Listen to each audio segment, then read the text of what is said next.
నీ దివ్యగానామృతం జలధారలుగా పొంగని తాకేటి ప్రతివారిని ఫలవంతముగా మార్చని శృతిలయలు లోపించక విసిగింపు కలిగించక నిజమైన ఉల్లాసమై నిలువెల్ల కదిలించని నా గీతం ఆత్మలను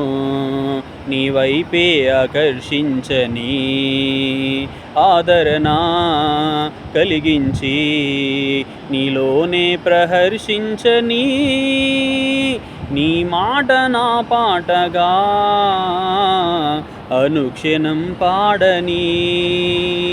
లోకాన నిన్ను చాటగా నా స్వరం వాడని